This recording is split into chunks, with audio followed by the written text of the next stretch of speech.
Josué, chapitre 18. Toute l'assemblée des enfants d'Israël se réunit à Silo, et ils y placèrent la tente d'assignation. Le pays était soumis devant eux. Il restait 7 tribus des enfants d'Israël qui n'avaient pas encore reçu leur héritage.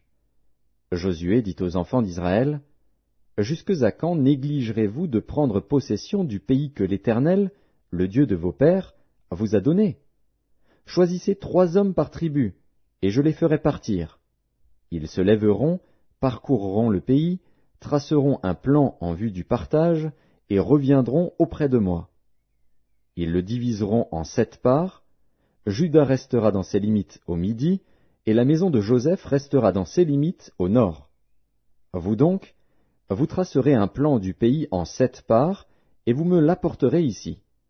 Je jetterai pour vous le sort devant l'Éternel, notre Dieu. Mais il n'y aura point de part pour les Lévites au milieu de vous, car le sacerdoce de l'Éternel est leur héritage. Et Gad, Ruben et la demi-tribu de Manassé ont reçu leur héritage que Moïse, serviteur de l'Éternel, leur a donné de l'autre côté du Jourdain, à l'Orient. Lorsque ces hommes se levèrent et partirent pour tracer un plan du pays, Josué leur donna cet ordre. « Allez, parcourez le pays, tracez-en un plan, et revenez auprès de moi.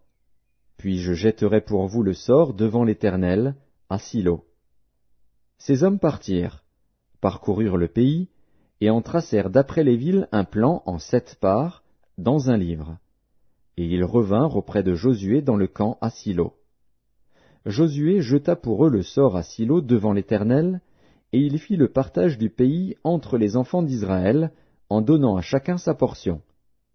Le sort tomba sur la tribu des fils de Benjamin, selon leur famille, et la part qui leur échut par le sort avait ses limites entre les fils de Juda et les fils de Joseph. Du côté septentrional, leur limite partait du Jourdain. Elle montait au nord de Jéricho, s'élevait dans la montagne vers l'occident, et aboutissait au désert de Beth-Aven.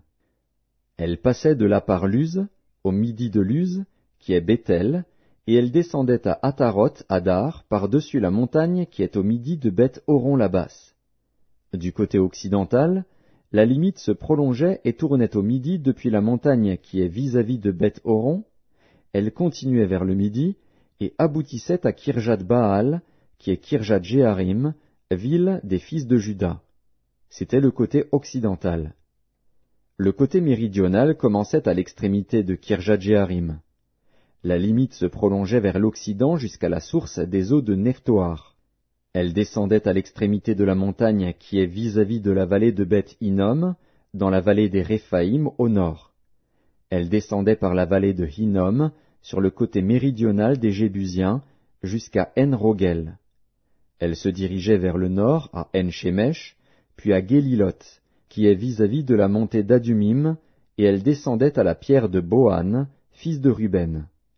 Elle passait sur le côté septentrional en face d'Araba, descendait à Araba, et continuait sur le côté septentrional de Beth-Hogla, pour aboutir à la langue septentrionale de la mer Salée, vers l'embouchure du Jourdain au midi.